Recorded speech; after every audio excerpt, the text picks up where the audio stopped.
Chapter 9. We went on, and I was immensely pleased with the way the trail had a kind of immortal look to it.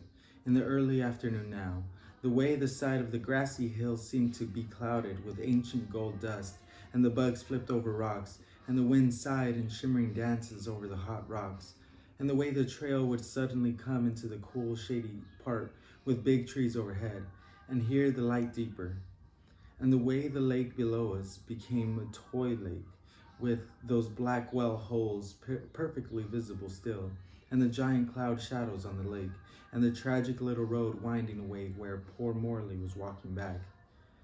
Can you see Moral down back there? Jaffe took a long look. I see a little cloud of dust. Maybe that's him coming back already. But it seemed that I had seen the ancient afternoon of that trail, from meadow rocks and lupine posies to sudden revisits with the roaring stream with its splashed snag bridges and undersea greennesses. There was something inexpressibly broken in my heart, as though I had lived before and walked this trail under similar circumstances with a fellow bodhisattva, but maybe on a more important journey. I felt like lying down by the side of the trail and remembering it all. The woods do that to you. They always look familiar, long lost, like the face of a long dead relative, like an old dream, like a piece of forgotten song drifting across the water, most of all like golden eternities of past childhood or past manhood and all the living and the dying and the heartbreak that went on in a million years ago, and the clouds as they pass overhead seem to testify, by their own lonesome familiarity, to this feeling. Ecstasy.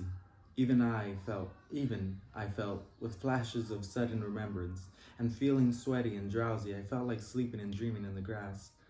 As we got higher, we got more tired, and now, like two true mountain climbers, we weren't talking anymore, and didn't have to talk, and were glad. In fact, Jaffe mentioned that, turning to me after a half-hour silence. This is the way I like it.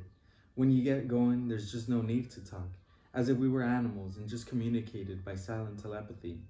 So huddled in our own thoughts, we tromped on. Jaffe using that Gazotsky trudge I mentioned, I and myself finding my own true step, which was short step slowly patiently going up the mountain at 1 mile an hour. So I was always 30 yards behind him, and when we had any haikus, now we'd yell them fore and aft.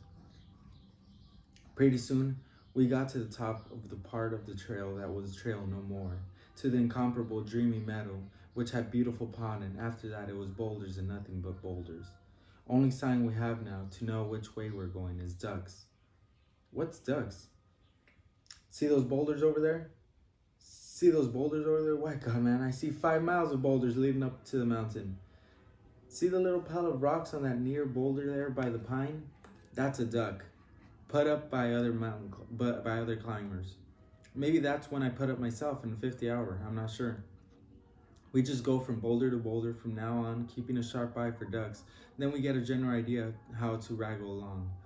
Although, of course, we know which way we're going. That big cliff face up there is where our plateau is. Plateau? My God, you mean that ain't the top of the mountain? Of course not. Over that we got a plateau, and then scree, and then more rocks. And we get to a final alpine lake, no bigger than this pond, and then comes the final climb over 1,000 feet, almost straight up, boy, to the top of the world, where you'll see all California and parts of Nevada, and the wind will blow right through your pants. How long does it all take? Why, the only thing we can expect to make tonight is our camp up there on that plateau. I call it a plateau. It ain't that at all. It's a shelf between heights. But the top and the end of the trail was such a beautiful spot, I said. Boy, look at this. A dreamy meadow pines at one end, the pond, the clear fresh air, the afternoon clouds rushing golden. Why don't we just sleep here tonight? I don't think I've ever seen a more beautiful park. This is nowhere. It's great, of course, but we might wake up tomorrow morning and find 3 dozen school teachers on horseback frying bacon in our backyard. Where we're going, you can bet your ass there won't be one human being, and if there is, I'll be a spotted horse's ass, or maybe just one mountain climber or two. But I don't expect so at this time of the year. You know, the snow's about to come here any time now. If it comes tonight, it's goodbye me and you. Well, goodbye, Jaffe. But let's rest here and drink some water and admire the meadow. We were feeling tired and great. We spread out on the grass and rested and swapped packs and strapped them on and were raring to go. Almost instantaneously, the grass ended and the boulder started. We got up on the first one, and from that point on, it was just a matter of jumping from one boulder to the next. Gradually climbing, 5 miles up a valley of boulders, getting steeper and steeper with immense crags on both sides, forming the walls of the valley, till near the cliff face we'd be scrambling up the boulders, it seemed. Ah, what's behind that? And what's behind that cliff face?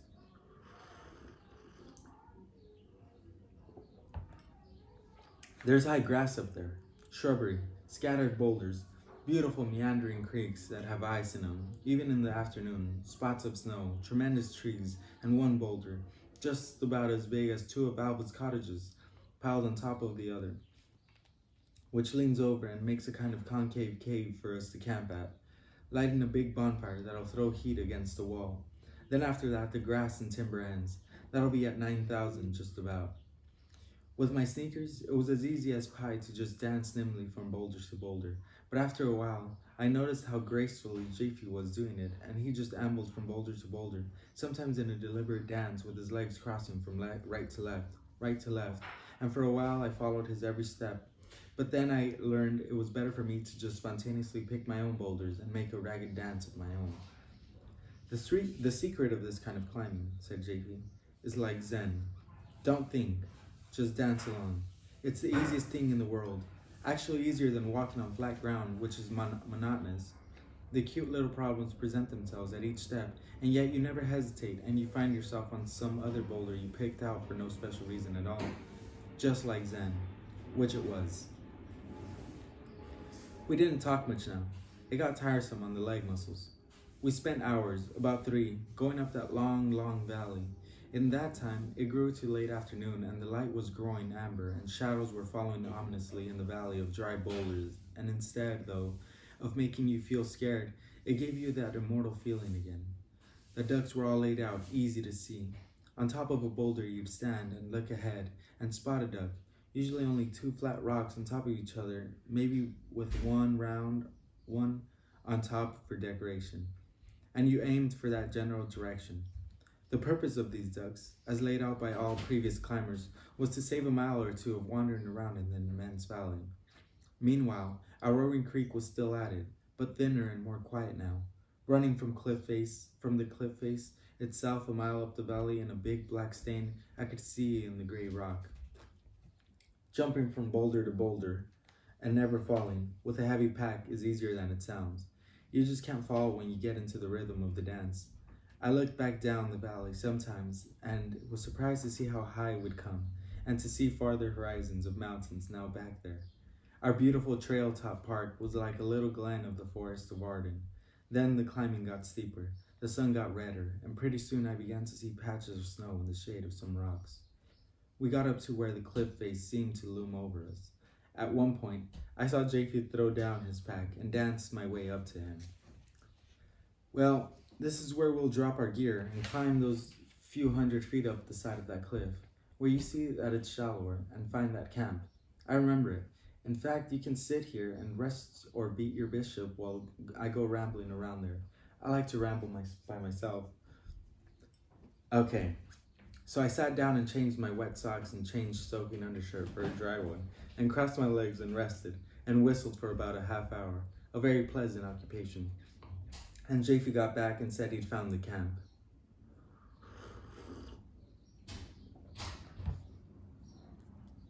I thought it would be a little jaunt to our resting place, but it took almost another hour to jump up the steep boulders, climb around some, get to the level of the cliff face plateau, and there, on flat grass more or less, hike about 200 yards to where a huge gray rock towered among pines. Here now, the earth was a splendourous thing, snow on the ground, in melting patches in the grass, and gurgling creeks, and the huge silent rock mountains on both sides, and a wind blowing, and the smell of heather. We forded a lovely little creek, shallow as your hand, pearl, pure lucid water, and got to a huge rock. Here were old charred logs where other mountain climbers had camped. And where's Matterhorn Mountain? You can't see it from here, but pointing up the farther long plateau and a scree gorge twisting up to the right. Around that draw and up 2 miles or so, and then we'll be at the foot of it. Wow, heck. Woo! That'll take us a whole other day. Not when you're traveling with me, Smith. Well, Writery, that's okay with me. Okay, Smoothie. And how's about we relax and enjoy ourselves and cook up some supper and wait for old Morlery? So we unpacked our packs and laid things out and smoked and had a good time. Now the mountains were getting that pink tinge. I mean the rocks. They were just solid rock covered with the atoms of dust accumulated there since beginningless time. In fact, I was afraid of those jagged monstrosities all around and over our heads. They're so silent, I said. Yeah, man, to me a mountain is a Buddha. Think of the patience. Hundreds of thousands of years just sitting there being perfectly silent. And like praying for all living creatures in that silence and just waiting for us to stop all of fretting and fooling. Chafee got out the tea, Chinese tea, and sprinkled some in a tin pot and had a fire going meanwhile, a small one to begin with. The sun was still on us and stuck a long stick tight down under a few big rocks and made himself something to hang the teapot on, and pretty soon the water was boiling and he poured it out steaming into a tin pot, and we had cups of tea with our tin cups. I myself had gotten the water from the stream, which is cold and pure like snow, and the crystal-lidded eyes of heaven. Therefore, the tea was by far the most pure and thirst-quenching tea I ever drank in all my life. It made you want to drink more and more. It actually quenched your thirst, and of course it swam around hot in your belly. Now you understand the oriental passion for tea, said JV. Remember that book I told you about? The first sip is joy. The second is gladness, the third is serenity, the fourth is madness, the fifth is ecstasy. Just about, old buddy. That rock we were camped against was a marvel. It was 30 feet high and 30 feet at base, a perfect square almost, and twisted trees arched over it and peeked down on us. From the base it went outward, forming a concave so if rain came, we'd be partially covered. How did this immense son of a bitch ever get here? It probably was left here by a retreating glacier. See over there, that field of snow? Yeah, that's the glacier. What's left of it. Either that or this rock tumbled here from inconceivable prehistoric mountains we can't understand, or maybe it just landed here when the friggin' mountain range itself burst out of the ground in the Jurassic upheaval. Ray, when you're up here, you're not sitting in a Berkeley tea room. This is the beginning and the end of the world right here. Look at all those patient Buddhas looking at us, saying nothing. And you come out here by yourself? For weeks on end, just like John Muir, climb around all by myself, follow quartzite veins, or make posies of flowers for my camp, or just walking around naked, singing and cooking my supper and laugh. JV, I gotta hand it to you. You're the happiest little cat in the world, and the greatest by God you are. I'm sure glad I'm learning all this. This place makes me feel devoted, too. I mean, I have a prayer. Did you know the prayer I use? What? I sit down and say, and I run all my friends and relatives and enemies one by one in this, without entertaining any angers or gratitudes or anything. And I say, like, J.P. Ryder, equally empty, equally to be loved, equally a coming Buddha. Then I run on, say to David O. Zelznick, equally empty, equally to be loved, equally a coming Buddha. Though I don't use names like David O. Zelznick, just people I know, because when I say the words equally a coming Buddha, I want to be thinking of their eyes, like you take Morley. His blue eyes behind those glasses. When you think equally a coming Buddha, you think of those eyes and you really do suddenly see a true secret serenity and the truth of his coming Buddhahood. Then you think of your enemy's eyes. That's great, Ray. And JP took out his notebook and wrote down the prayer and shook his head in wonder. That's really, really great. I'm going to teach this prayer to the monks I meet in Japan. There's nothing wrong with you, Ray. Your only trouble is you never learned to get out to spots like this. You've let the world down, you drown you in its horseshit, and you've been vexed. Though, as I say, As I say, comparisons are odious, but what we're saying now is true. He took his bulgur rough cracked wheat and dumped a couple of packages of dried vegetables in and put it all in the pot to be ready to be boiled at dusk. We began listening for the yodels of Henry Morley, which didn't come. We began to worry about him. The trouble about all this, damn it, if he fell off a boulder and broke his leg, there'd be no one to help him. It's dangerous too. I do it all by myself, but I'm pretty good. I'm a mountain goat. I'm getting hungry. Me too, damn it. I wish he gets here soon. Let's ramble around and eat snowballs and drink water and wait. We did this, investigating the upper end of the flat plateau, and came back. By now, the sun was gone behind the western wall of our valley, and it was getting darker, pinker, colder. More hues of purple began to steal across the jags. The sky was deep. We even began to see pale stars, at least one or two. Suddenly, we heard a distant "Yodel-a-hee!" and Japhy leaped up and jumped to the boulder and yelled, "Hoo hoo!"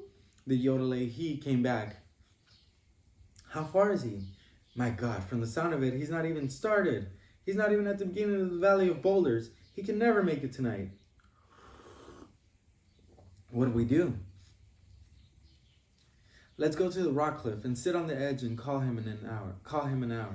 Let's bring these peanuts and raisins and munch on them and wait. Maybe he's not so far as I think. We went over to the promontory where we could see the whole valley, and Japhy sat down in a full lotus posture, cross-legged on a rock, and took out his wooden juju prayer beads and prayed. That is, he simply held the beads in his hands, the hands upside down with thumbs touching, and stared straight ahead and didn't move a bone. I sat down as best as I could on another rock, and we both said nothing and meditated. Only I meditated with my eyes closed. The silence was an intense roar. From where we were, the sound of the creek, the gurgle and slapping talk of the creek, was blocked off by rocks. We heard several more melancholy yodel-a-hees and answered them, but it seemed farther and farther away each time. When I opened my eyes, the pink was more purple all the time. Excuse me.